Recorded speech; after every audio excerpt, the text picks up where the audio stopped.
The alarming reality of gender-based violence in education has been identified as having far-reaching consequences for students, particularly girls and young women.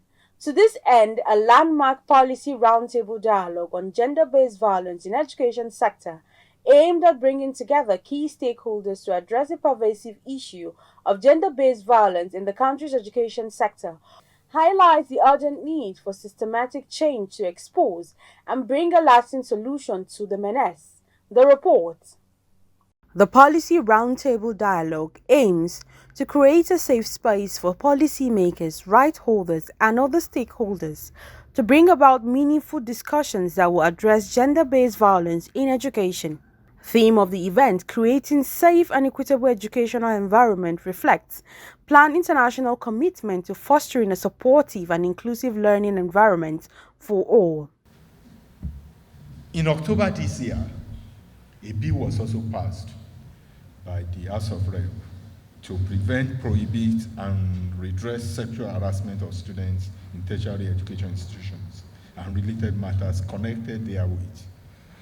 That bill that has been passed by the House of Rep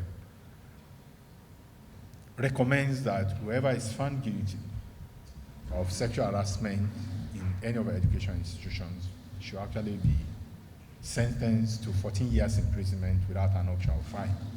But some of us still have some concern. 14 years is the maximum. I think it also recommends a minimum of 5 years. And for some of us, we actually think a minimum of 5 years is like a slap in the wrist. And why is it a slap in the wrist?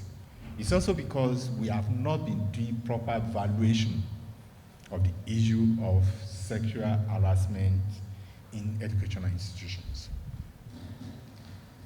And when I say valuation, what is the cost in terms of the cost of taking care of those who are affected?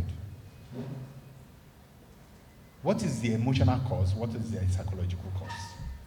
So when you look at all of this, I think while we appreciate 14 years, we think 5 years may be inappropriate.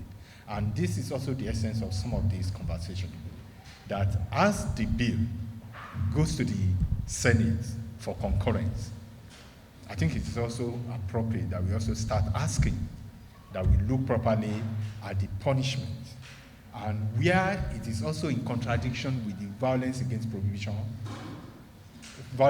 persons prohibition law, we should also address it, so that we also don't have a situation where we keep giving people a slap in the wrist for such heinous crime.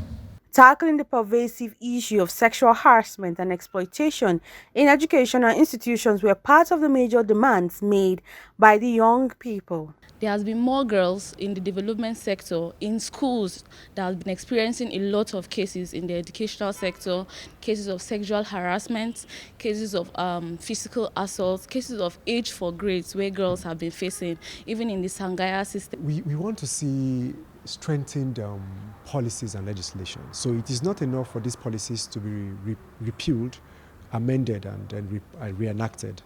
We want that commitment to come equally from budgetary allocation. The budget will soon be laid.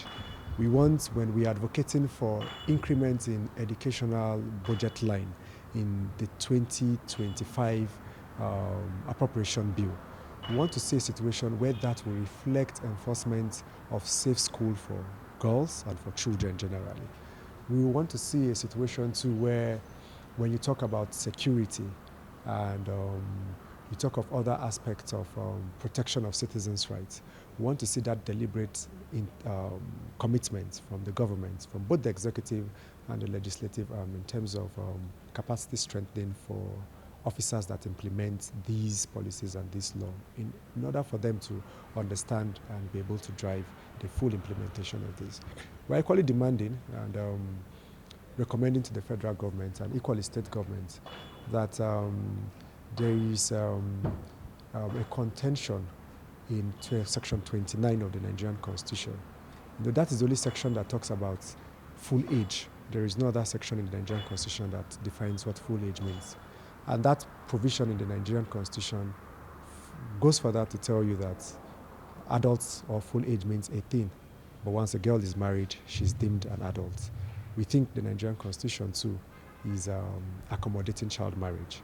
The Policy Roundtable dialogue on gender-based violence in education is a crucial step towards creating a safer, more equitable learning environment for all students in Nigeria, calling on policymakers, educators and stakeholders to join forces in addressing this critical issue and promoting a culture of respect, inclusivity and zero tolerance for gender-based violence.